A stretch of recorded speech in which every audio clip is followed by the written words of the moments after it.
My farm was destroyed by a summer wildfire, so I went to my daughter's house. Her husband blocked the door. "You'll ruin my Persian rug. I have no place for a homeless woman." Desperate, I called my late neighbor's son, a boy I treated like my own, now a billionaire. Nobody knew I had his number. When he landed his helicopter on their lawn and said 3 words, "I'm glad to have you here. Follow my story until the end and comment the city you're watching from, so I can see how far my story has reached." I never thought I'd be standing on my own daughter's doorstep, begging for a place to sleep. At 64 years old, with nothing but the clothes on my back and the acrid smell of smoke still clinging to my hair, I knocked on Kalia's pristine white door with trembling fingers. The wildfire had taken everything. 43 years of memories, sweat, and dreams reduced to ash in a single afternoon. My farmhouse, the barn where I'd raised prize-winning cattle, the apple orchard my late husband Frank had planted with his own hands, all gone.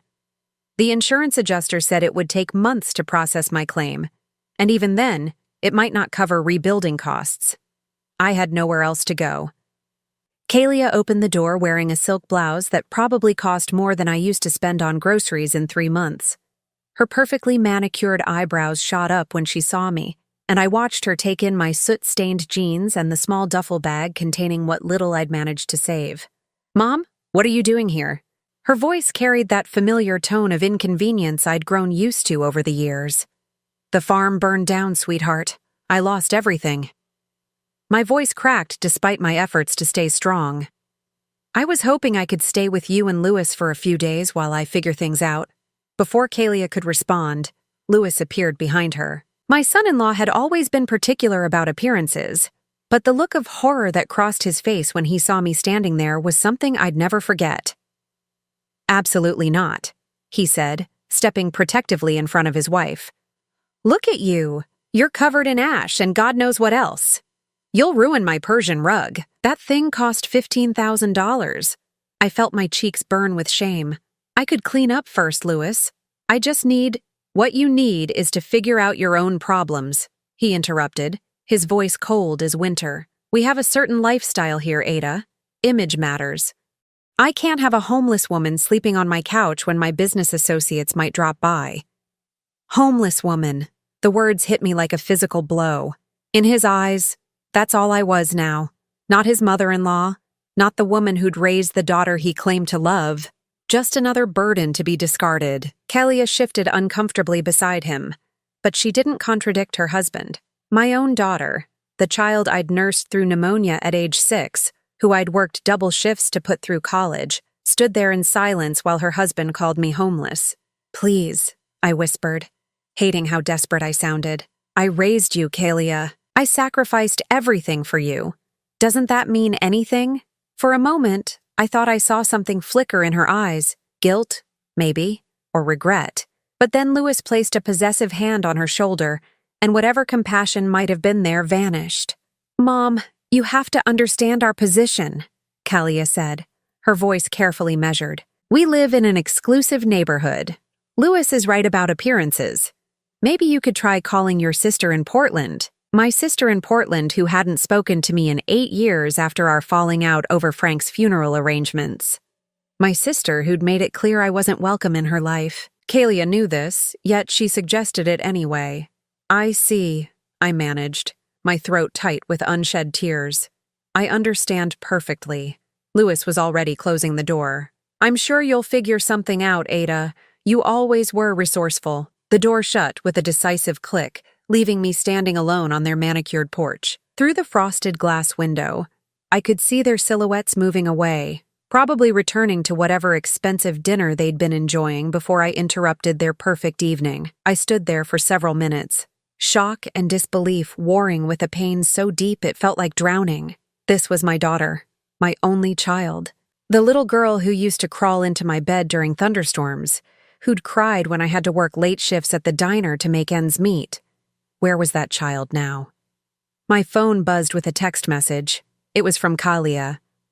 "Mom, I'm sorry, but Louis is right. Maybe this is the wake-up call you need to start planning for your future more responsibly. There are senior living facilities that might help." Senior living facilities. Code for anywhere but here. I walked back to my old pickup truck, the one thing that had survived because I'd driven it to town for supplies when the fire started. My hands shook as I fumbled with the keys. Where could I go? The nearest motel was 30 miles away, and I only had $217 in my checking account. As I sat in the truck, the full weight of my situation crashed over me. I was 64, homeless, and apparently unwanted by my own family. The farm that had been my identity, my livelihood, my legacy, gone. The daughter I'd devoted my life to raising, lost to greed and social climbing. But as I stared at their perfect house with its perfect lawn and perfect facade, something shifted inside me. The crushing despair began to transform into something else, something harder. Something that had been building for years as I watched Kalia become someone I barely recognized.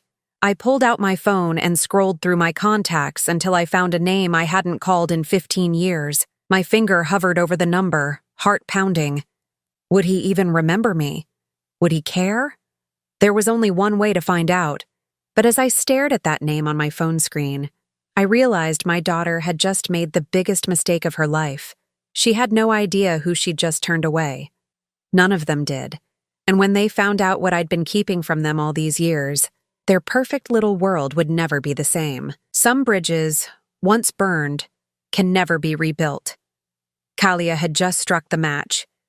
Sitting in that parking lot outside Kalia's house, I couldn't stop the memories from flooding back.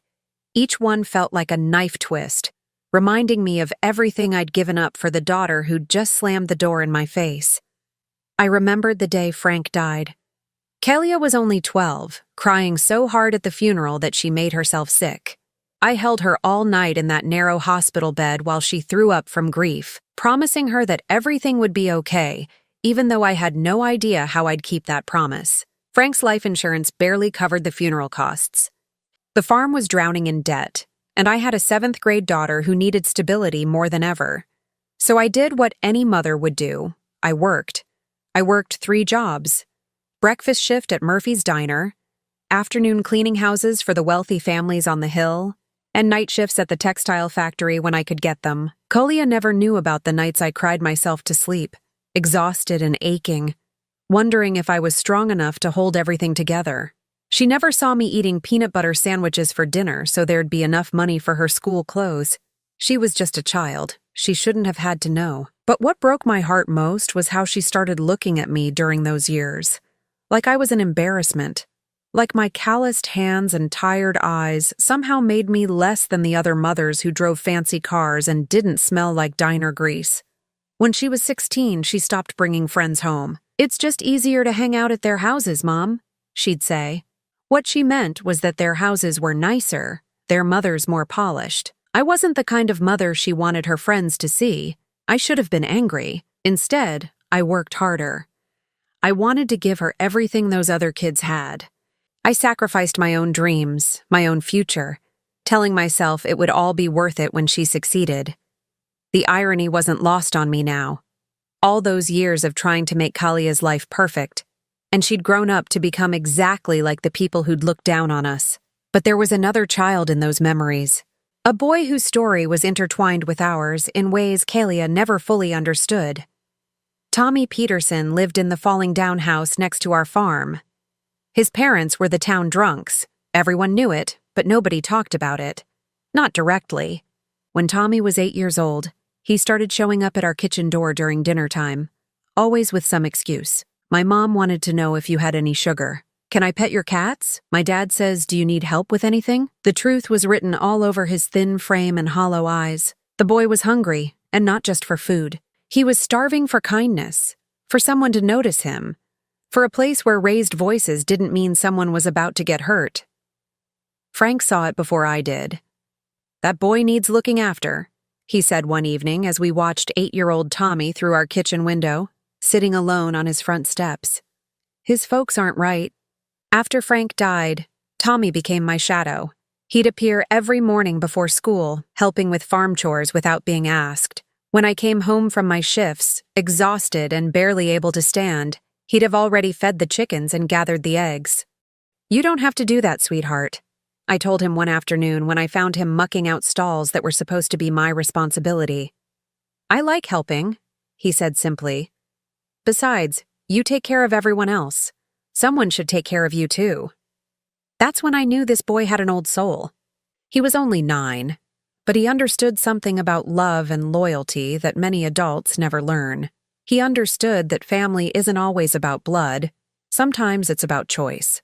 Tommy never complained when his father came home drunk and violent. He never asked me to call social services, though God knows I should have. Instead, he'd just show up at my door with his homework, and I'd let him do it at my kitchen table while I cooked dinner. On the worst nights, when the yelling from next door got too loud, I'd find him sleeping in our barn come morning. Kalia tolerated him because I insisted, but she never truly accepted him. Why does he always have to be here? She'd whine when Tommy joined us for Sunday dinners or family movie nights. Because he needs us, I'd tell her. Sometimes we're the family people choose, not just the one they're born into. She'd roll her eyes and retreat to her room. Even at 12, 13, 14, Kalia had already decided that Tommy Peterson was beneath her notice. He was poor, his clothes were second-hand, and his parents were the kind of people respectable families whispered about. But I saw something in that boy. A fierce intelligence that school couldn't quite nurture. A determination that reminded me of my own younger self. When he was 15, he taught himself computer programming from library books. When he was 16, he was fixing neighbors' computers for spending money. When he was 17, he was already talking about college, about getting out of our small town and making something of himself. The last real conversation I'd had with Tommy was the night before he left for college.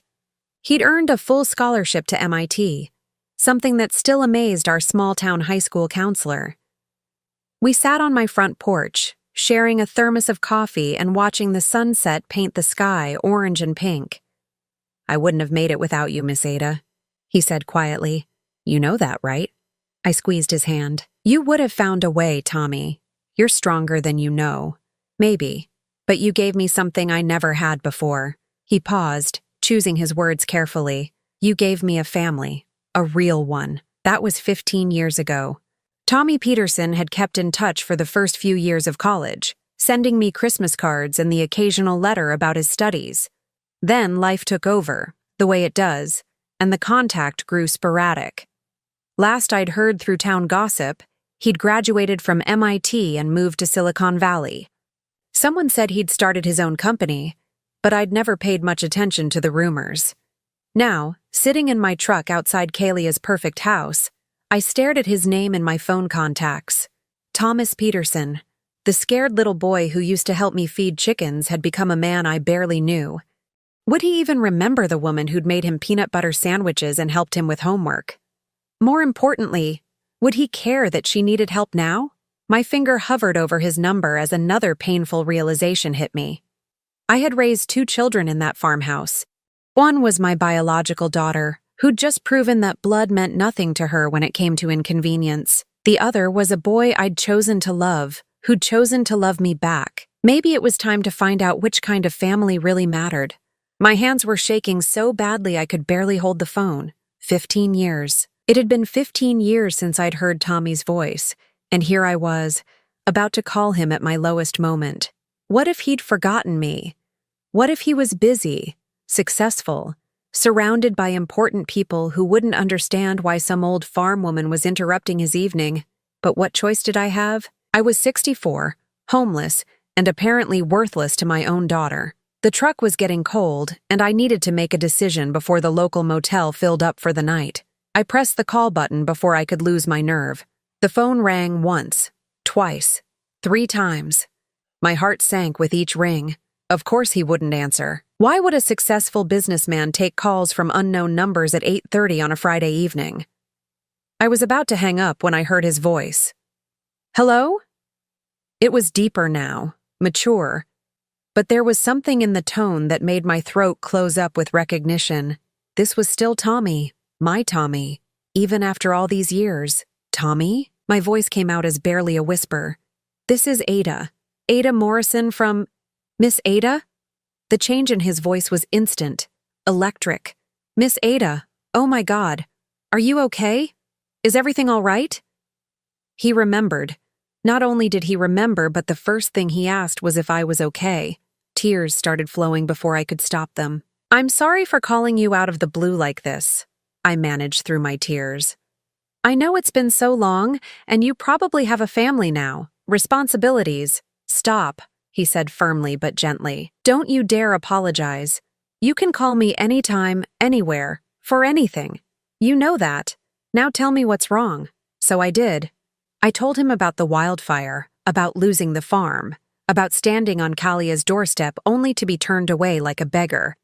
I told him about Louis calling me homeless, about Kalia's silence, about having nowhere to go. The words poured out like water through a broken dam. 15 years of distance collapsing in the span of a single phone call. Tommy listened without interrupting, making small sounds of sympathy and growing anger. When I finished, there was a long pause that made my stomach clench with fear.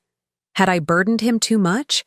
Had I presumed too much on a relationship that existed decades ago? "Miss Ada," he said finally, his voice thick with emotion, "that woman is not the little girl you raised.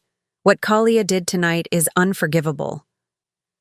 The fierce protectiveness in his voice reminded me of the teenage boy who used to get angry when kids at school said cruel things about my secondhand clothes or my multiple jobs. Even then, Tommy had defended me more fiercely than my own daughter ever had. "She's still my daughter," I said weakly, though the words felt hollow. "No," Tommy said with quiet certainty. "A daughter doesn't abandon her mother. A daughter doesn't call the woman who sacrificed everything for her homeless. You know what you are to me, Miss Ada? You're the only mother I ever really had. And no mother of mine is going to spend tonight in a shelter or a car." My breath caught.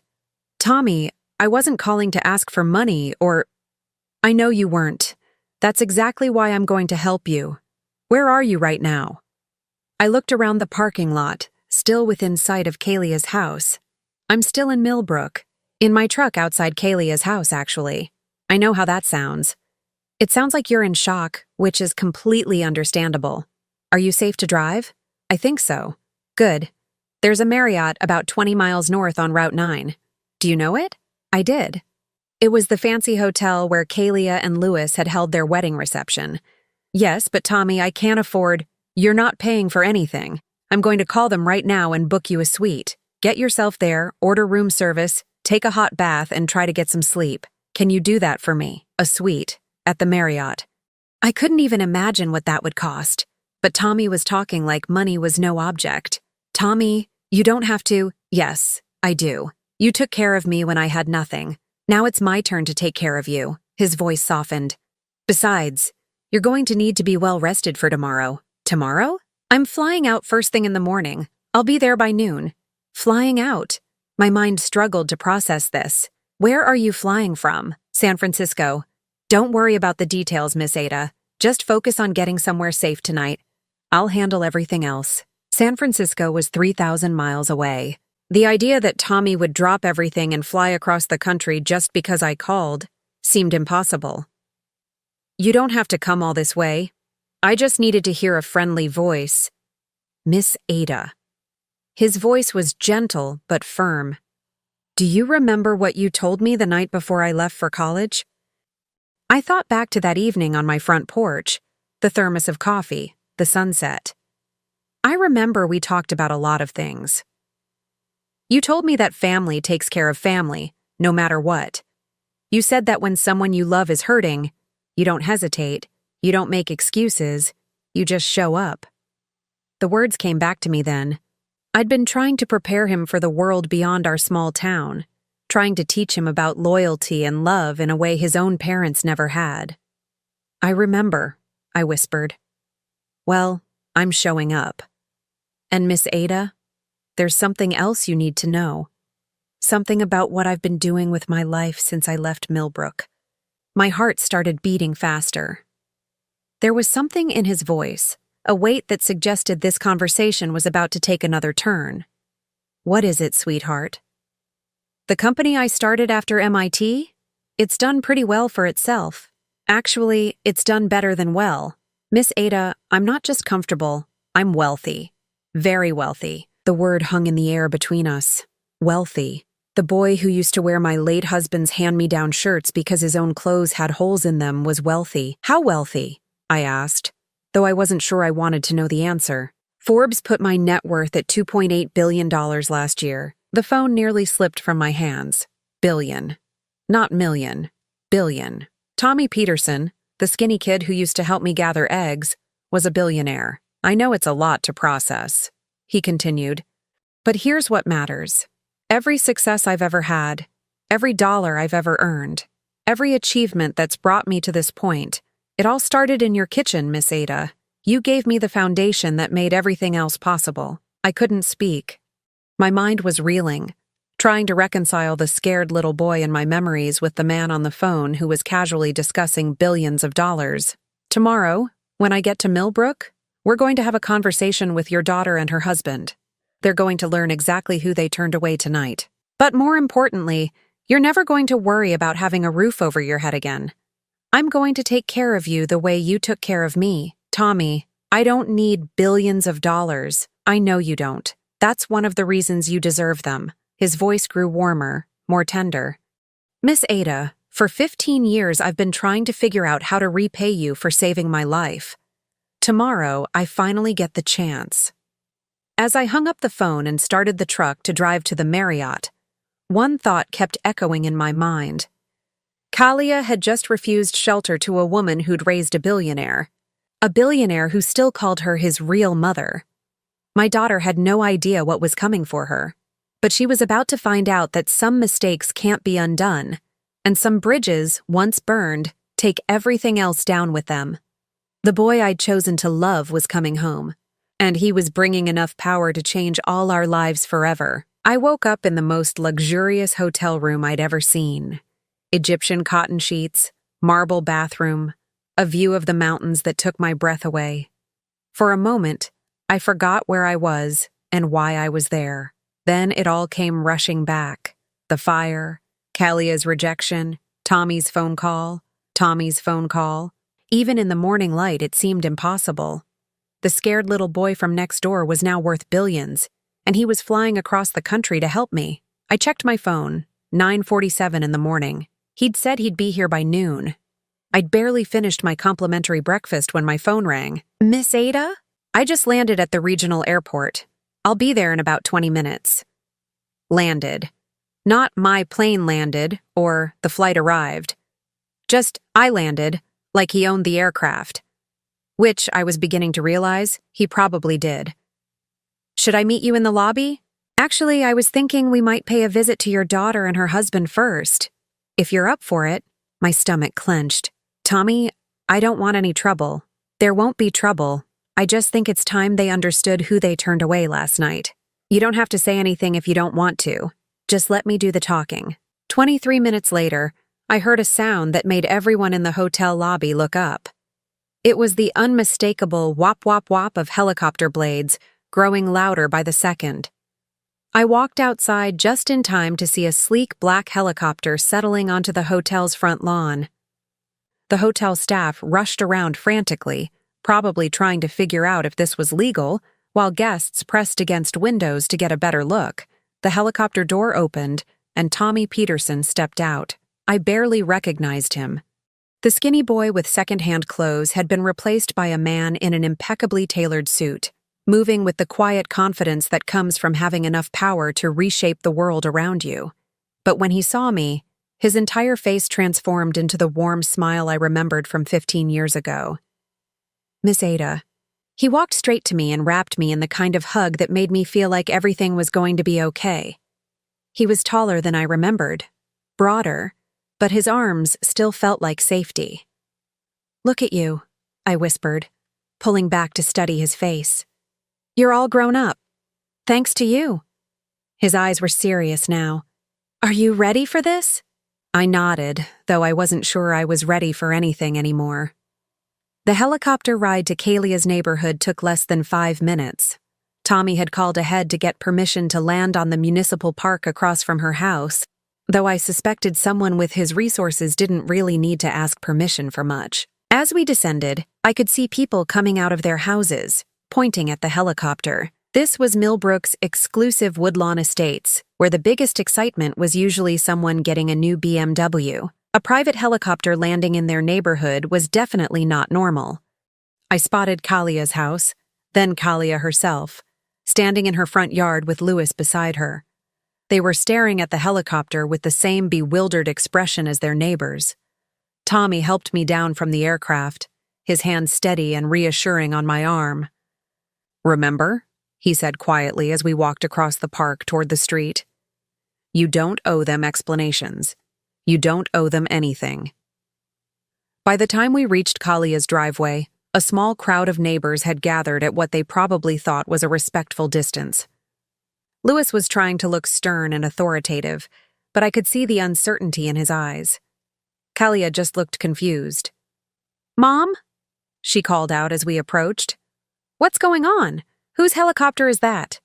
Tommy stepped slightly in front of me, a protective gesture that reminded me of the teenage boy who used to walk me to my car after late shifts at the diner. "Mrs. Morrison," he said, his voice carrying the authority of someone used to boardrooms and billion-dollar decisions. "I believe you met my mother last night." Kalia's mouth opened slightly. "Your mother? I don't understand." "Ada Morrison, the woman you turned away from your door, the woman your husband called homeless." Tommy's voice was perfectly controlled, but I could hear the steel underneath. Louis stepped forward, clearly trying to reassert some authority. "Now wait just a minute.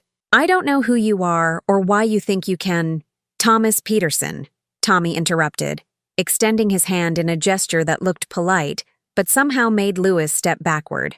"You might know me better as Tommy Peterson. I used to live next door to Ada when I was a child." I watched the color drain from Louis's face as recognition dawned.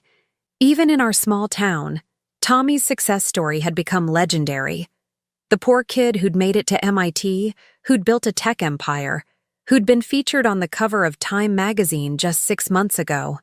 "You're that Tommy Peterson?" Kalia whispered, her eyes darting between Tommy and me. "The billionaire?" "I prefer to think of myself as Ada Morrison's son," Tommy said simply. "The son who's going to make sure she never has to ask anyone for help again." The neighbors were getting closer now, drawn by the obvious tension and the increasingly surreal nature of the conversation happening in broad daylight on Millbrook's most prestigious street. Louis, to his credit, tried to rally. "Look, Mr. Peterson, I appreciate your concern, but this is a family matter." "You're absolutely right," Tommy agreed. "It is a family matter. That's why I'm here." He turned to look directly at Kalia. "Your mother raised me from the time I was 8 years old. She fed me when my own parents wouldn't, helped me with homework when they were too drunk to care, and made sure I had clean clothes for school. She worked 3 jobs to keep food on her table, and she always made room for one more." Kalia's face was getting redder by the minute. "She never told me you two were still in touch." "We weren't," Tommy said. "Last night was the first time we'd spoken in 15 years. She called me because she had nowhere else to go. Because the daughter she raised, the daughter she sacrificed everything for, slammed the door in her face when she needed help most. We have our own family to think about." Louis started. "Family." Tommy repeated the word like it tasted bitter. "Let me tell you about family, Mr. Randolph. Family doesn't abandon each other. Family doesn't call each other homeless. And family sure as hell doesn't worry more about a Persian rug than the woman who gave up her own dreams so her daughter could have everything." The small crowd of neighbors was close enough now to hear every word. I could see phones being pulled out, probably to record this confrontation that would be gossip gold for months to come. "Tommy, please," I said softly, placing a hand on his arm. "This is enough." He looked down at me, his expression softening immediately. "No, Miss Ada. It's not nearly enough, but it's a start." He turned back to Kalia and Louis. "I want you both to understand something.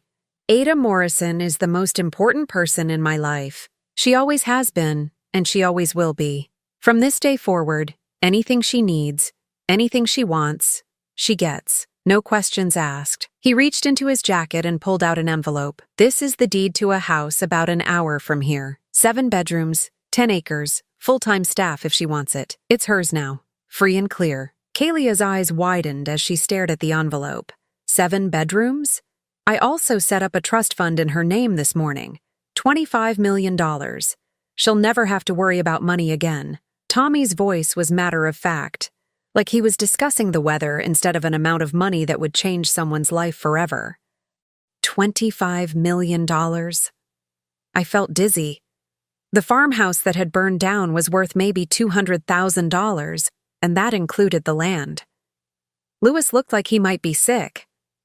$25 million? That's just the start, Tommy continued, his eyes never leaving Kalia's face. Miss Ada doesn't just get a house and money. She gets everything I have, every resource, every connection, every door that my success can open. She gets a family who actually appreciates what she's done. She already has a family, Kalia said weakly. Tommy shook his head. No, she had a daughter. A daughter who taught her last night that sometimes the family you choose is more loyal than the family you're born into. The silence that followed was deafening. Even the neighbors had stopped murmuring, sensing that they were witnessing something that would define relationships for years to come. Finally, Tommy turned back to me. Miss Ada, there's a car waiting to take you to your new home. The staff is expecting you, and I've arranged for someone to take you shopping for anything you need. Would you like to go see it? I nodded, not trusting my voice to work properly. As we turned to walk back toward the helicopter, Kalia's voice stopped us. Mom, wait. Can we talk? I turned around slowly. My daughter looked smaller somehow, diminished by the weight of what she'd just learned. What would you like to talk about, sweetheart? I made a mistake last night. I should have. Louis and I were just... She stumbled over the words, clearly struggling to find a way to undo what couldn't be undone. Tommy stepped forward again, his voice gentle but final. Mrs. Morrison, mistakes are when you forget to return a phone call or show up late to dinner. What you did last night wasn't a mistake, it was a choice, and choices have consequences. As the helicopter lifted off, I looked down at Kalia standing in her perfect yard in front of her perfect house, and I felt something I hadn't expected. Not anger, not satisfaction, but pity. She had no idea what she'd lost until it was too late to get it back. Some lessons can only be learned the hard way, and my daughter's education was just beginning. The house Tommy bought me was nothing like I'd ever imagined living in.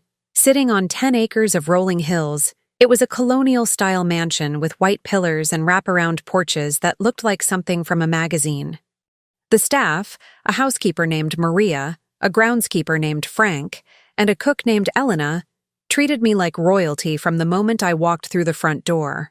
This is your home now, Mrs. Morrison, Maria said warmly as she showed me through room after room of elegant furniture and pristine decor. Mr. Peterson made it very clear that anything you need, anything you want changed, you just have to ask. That first week passed in a blur of luxury I'd never experienced. Fresh flowers delivered daily, meals prepared exactly to my preferences. A wardrobe consultant who helped me shop for clothes that actually fit properly for the first time in decades.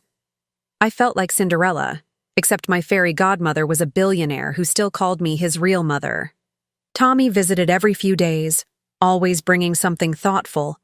Books he thought I'd enjoy, photos he'd found of our old neighborhood, news about mutual acquaintances from Millbrook, but mostly, he just wanted to sit with me on the front porch, drinking coffee and talking like we used to when he was a teenager. Are you happy here? He asked during one of those visits, studying my face carefully. I looked out over the manicured gardens, the small lake with its fountain, the life of ease and comfort that had replaced my burned-down farmhouse. It's beautiful, Tommy. More beautiful than anything I ever dreamed of. That's not what I asked. I smiled at his persistence. Even as a child, he'd had a way of seeing through polite answers to the truth underneath. I'm adjusting. It's a lot to get used to. We can get you a different house if you prefer. Smaller, maybe? Closer to town? No, sweetheart. This is perfect. I'm just not used to having people take care of me instead of the other way around. He reached over and squeezed my hand. You spent 40-something years taking care of everyone else. It's your turn now. That same evening, as I was settling in with a book in what the staff called the library, an actual library with floor-to-ceiling bookshelves and a rolling ladder, Maria knocked on the door. "Mrs. Morrison? Your daughter is here. She says she needs to speak with you urgently." My stomach clenched. I'd been expecting this, but that didn't make it any easier. "Show her in, please." Kalia appeared in the doorway a moment later, her eyes wide as she took in the elegant room. She'd clearly dressed carefully for this visit. Her best dress, her most expensive jewelry, her hair styled in the way she thought made her look most appealing. "Mom," she stood there uncertainly, like she wasn't sure whether she was allowed to enter fully. "Come in, sweetheart. Sit down." She perched on the edge of a leather chair, her hands clasped tightly in her lap. For several moments, neither of us spoke. Finally, she cleared her throat. "This place is incredible." "It is. I had no idea Tommy Peterson had done so well for himself. I mean, I knew he was successful, but this level of wealth." She gestured around the room. "He's done very well." Another silence. I could see her struggling with how to approach whatever she'd come to say. Finally, the words burst out of her. "Mom, I made a terrible mistake the other night. Louis and I both did. We were shocked, unprepared, and we reacted badly. But you have to understand, we never meant to hurt you." I studied her face, looking for genuine remorse and seeing mostly panic. "What did you mean to do then?" "We just thought, you're so independent, so capable. We figured you'd work something out on your own. We didn't realize how serious the situation was." "I told you I'd lost everything in the fire, Kalia. How much more serious did it need to be?" Her cheeks flushed. "You're right. You're absolutely right. But Mom, we can fix this. Louis and I have been talking, and we want to make things right between us. We want you to come home." "Home?" "To our house. We've prepared the guest room for you. It's all ready. New sheets, fresh flowers, everything you need. You could move in this weekend if you want." I felt a sad smile tugging at my lips. "And Tommy's house? Tommy's money? His trust fund? What happens to all of that?" Kalia's mask slipped for just a moment, revealing something desperate and calculating underneath. "Well, you don't really need all this, do you? This house is so big, so impersonal. Wouldn't you rather be with family?" There it was, the real reason for her visit. She wanted me to give up the life Tommy had provided and come live in their guest room, where they could be close to me, and to the $25 million trust fund. "I see." I stood up slowly. "And what does Louis think about having his homeless mother-in-law move in permanently?" "He feels terrible about what he said. He wants to apologize personally." "How generous of him." Kalia stood too, moving closer to me. "Mom, please. I know we hurt you, but we're family. We're your real family. This Tommy Peterson, yes, you helped him when he was a child, but that was a long time ago. He's just feeling guilty because he never stayed in touch. Once that guilt wears off, where will you be?" The words hit their target, awakening fears I'd been trying to suppress. What if she was right? What if Tommy's generosity was just temporary guilt, and once it faded, I'd be alone again? But then I remembered his face when he stepped off that helicopter, the fierce protectiveness in his voice when he confronted Louis, the way he still called me his mother. "You're worried he'll abandon me the way you did?" Kalia flinched. "That's not fair." "We didn't abandon you. You slammed the door in my face, Kalia. Your husband called me homeless and said I'd ruin his Persian rug. How is that not abandonment? We were protecting our home, our lifestyle. From your own mother." The words hung in the air between us. Kalia's composure finally cracked completely. "Fine. Yes, we were protecting ourselves from you, from your problems, your neediness, your constant reminders of everything we've worked so hard to rise above." The ugly truth poured out of her like poison. "Do you think it's easy being your daughter? Do you think I enjoyed growing up poor? Watching you work yourself to death? Being embarrassed by our secondhand everything while my friends had nice things?" I absorbed each word like a physical blow. "I did my best, Kalia. I gave you everything I could. I know you did." Tears were streaming down her face now. "And I'm grateful. I really am." But I spent my whole childhood promising myself I'd never live like that again. I'd never be poor, never be looked down on, never have to worry about money. Louis gave me that security, and I threatened it. Yes, no, I don't know. She sank back into the chair, her perfect facade completely demolished.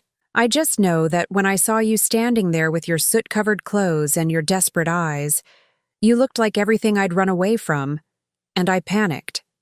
The honesty was brutal, but at least it was honest. For the first time since she'd arrived, I felt like I was talking to my real daughter instead of a carefully crafted performance. And now? I asked gently. Now I realize I might have thrown away the most important relationship in my life for the sake of a Persian rug and social appearances. Her voice was small, defeated. I want to fix this, Mom. I need to fix this. I sat back down across from her. What you need and what you want might be two different things, sweetheart. What do you mean? You want to fix this because you've seen what I mean to Tommy, and you've realized there might be benefits to having me in your life. But do you actually want me, Kalia? Do you want your mother with all my flaws and limitations and embarrassing history? Or do you want access to what my relationship with Tommy might provide? She opened her mouth to protest, then closed it. The silence stretched between us, filled with the weight of a lifetime of complicated emotions. I don't know how to answer that, she finally admitted. At least that's honest. What I do know, she continued, is that I love you.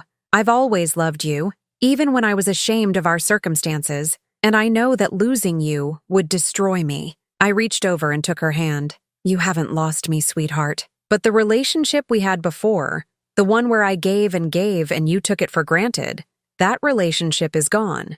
It burned up with my farmhouse. Then what's left? I don't know yet. Maybe nothing. Maybe something better than what we had before. But that's up to you to decide. She squeezed my hand. How do I decide? You start by going home to Louis and thinking about what kind of daughter you want to be going forward. Not what kind of daughter you think I want, or what kind will get you the most benefit, but what kind feels right to you. And you? What will you be doing while I'm figuring that out? I looked around the beautiful library, thought about Tommy's upcoming visit, about the peaceful life I was building in this place where I was valued simply for being myself. I'll be living my life, Kalia. For the first time in decades, I'll be living just for me. After she left, I sat alone in the library for a long time, processing everything she'd said. The truth was painful, but it was also freeing. At least now I knew where I stood with my daughter. At least now I could stop hoping for something that had never really existed. My phone buzzed with a text message. It was from Tommy. Hope you're having a good evening. Elena mentioned she's making your favorite pot roast tomorrow. Can't wait to join you for dinner. I smiled, feeling the knot in my chest loosen slightly. Some family is chosen, not born. And sometimes, the family that chooses you loves you better than the family that shares your blood ever could. Kalia would have to decide what kind of daughter she wanted to be. But I already knew what kind of son Tommy was. The kind who flew 3,000 miles to rescue the woman who'd rescued him first. 6 months later, I was sitting on my front porch watching the sunrise paint the mountains pink and gold when my phone rang. The caller ID showed Kalia's number, her 5th attempt to reach me this week. I let it go to voicemail. It wasn't that I was angry with her anymore. Anger required too much energy, and I'd found better uses for mine. I was learning to paint watercolors with an instructor Tommy had found for me. I was volunteering at the regional animal shelter, something I'd always wanted to do but never had time for. I was taking a literature class at the community college, reading books I'd always meant to get to during those 40 years of working 3 jobs and raising ungrateful children. Most importantly, I was learning what it felt like to be someone's priority instead of someone's obligation. Tommy visited every week, sometimes twice a week when his schedule allowed. He'd bring his laptop and work from my kitchen table while I cooked, just like when he was a teenager. Sometimes he brought colleagues to introduce to me, brilliant, accomplished people who treated me with the respect due to someone who'd shaped their boss's character. This is Ada, he'd tell them. She taught me everything that matters about integrity and loyalty. Everything good about who I am started at her kitchen table. Last month, he'd surprised me by having that kitchen table shipped from the old farmhouse ruins. Somehow his people had found it intact in the debris, barely damaged. Now it sat in my new kitchen, scarred and familiar, a bridge between my old life and my new one. The voicemail notification chimed. Against my better judgment, I played Kalia's message. Mom, it's me again. I know you're probably tired of hearing from me, but I really need to talk to you. Things have gotten complicated and Her voice broke. I need your advice. Please call me back. I deleted the message without a second thought. Some lessons can only be learned through consequences, and Kalia was still learning hers. Through mutual acquaintances, I'd heard about those consequences. Louis had been passed over for a promotion at his firm after word spread about how he'd treated me. Apparently, his boss was a woman who didn't appreciate men who called their mothers-in-law homeless. Their social standing in Millbrook had plummeted once the story got out. And in a small town, stories like that always get out. More significantly, Louis's business had started losing clients. Several of his wealthiest customers had mentioned they were uncomfortable working with someone who showed such disrespect to family. In their circle, reputation was everything, and Louis's reputation was now toxic. The financial pressure was mounting. I'd heard they'd had to sell Louis's BMW and were considering downsizing their house. The Persian rug that was more important than his mother-in-law's welfare had been sold on eBay 3 months ago. But Kalia's real punishment wasn't financial. It was watching other people receive what she'd thrown away. Tommy had started a foundation focused on supporting single mothers in rural communities, women who reminded him of me during those difficult years after Frank died. He'd invited me to serve on the board, and I'd discovered I had a talent for identifying which programs would make the most difference in women's lives. Last week, the foundation had hosted a gala in San Francisco. Tommy had flown me out for it, put me up in a penthouse suite, bought me a gown that cost more than I used to make in 3 months. I'd walked into that ballroom on his arm, introduced as my mother, Ada Morrison, to tech billionaires, politicians, and celebrities who'd actually heard of me through Tommy's stories. The event raised $12 million for single mothers. $12 million that would provide childcare, education assistance, and emergency funds for women who were struggling the way I'd struggled. As I stood on that stage thanking the donors, I thought about the scared young mother I'd been 30 years ago, working myself to exhaustion just to keep a roof over our heads. That woman could never have imagined she'd someday be standing in a ballroom full of the most powerful people in the world, advocating for other women like herself. The local newspaper had run a photo of Tommy and me at the gala. In it, we're both smiling, his arm around my shoulders, and I'm wearing a silver necklace he'd given me, a simple pendant that read, World's Greatest Mom. I knew Kalia had seen the photo, because 3 days later, she'd driven to my house uninvited. Mom, we need to talk, she'd said, standing on my front porch in a cheap dress I didn't recognize. Gone were the designer clothes and perfect hair. She looked tired, older, desperate. We really don't, I'd replied calmly. I've lost everything. Louis filed for divorce last month. He blamed me for ruining his career, said marrying me was the worst decision he ever made. Tears had started flowing. I'm living in a studio apartment above the laundromat. I'm working at the diner where you used to work. The same diner, Mom? Murphy's. I'd felt a twinge of something. Not quite sympathy, but recognition. I knew what it was like to work at Murphy's. To come home exhausted and smelling like grease. But I'd done it out of love, to support my child. Kalia was doing it because her choices had finally caught up with her. I'm sorry you're struggling, I'd said, and I meant it. But your problems aren't mine to solve anymore. But I'm your daughter. You're a 40-year-old woman who made her choices clearly and deliberately. You chose Louis over me, money over family, appearances over love. Now you have to live with those choices. People make mistakes, Mom. Don't I deserve forgiveness? That's when I'd looked at her, really looked at her, and saw not the scared child she was pretending to be, but the calculating woman she'd become. Forgiveness isn't the same as rescue, I'd told her. I forgave you months ago, but forgiving you doesn't mean I'm going to save you from the consequences of your actions. She'd left after that, but not before I'd caught her taking photos of my house with her phone. Probably planning to sell them to some gossip blog, or use them to convince people she still had access to Tommy's wealth through me. This morning, Tommy was coming for our weekly breakfast. He'd been traveling for the past 10 days, closing a deal that would apparently add another $500 million to his net worth. But he'd called every day, checking on me, making sure I was happy and healthy and had everything I needed.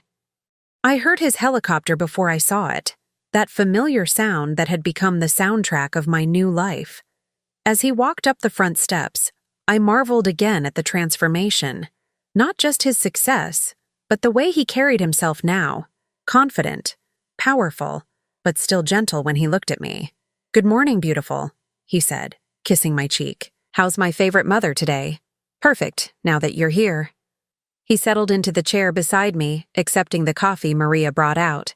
"Any word from Kalia this week?" 5 calls. I didn't answer any of them. He nodded approvingly. "Good. You've given her enough chances. Sometimes I wonder if I'm being too harsh." "Miss Ada," he said, taking my hand in both of his, "you spent 30 years being too soft. You gave and gave until you had nothing left. Look where it got you, standing on her doorstep begging for shelter after you'd lost everything." He was right, but it was still difficult to completely let go of the guilt. She's still my daughter. And I'm still your son. The difference is, I chose to be.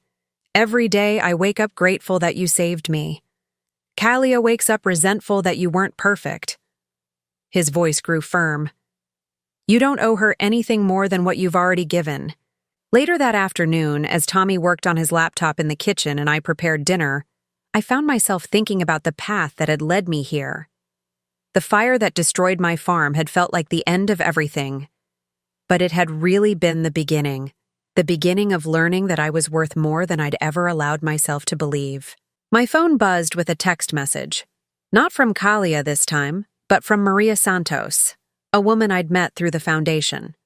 She was a single mother of 3 in a small town in Nevada, working 2 jobs and struggling to pay for her daughter's cancer treatments. "Mrs.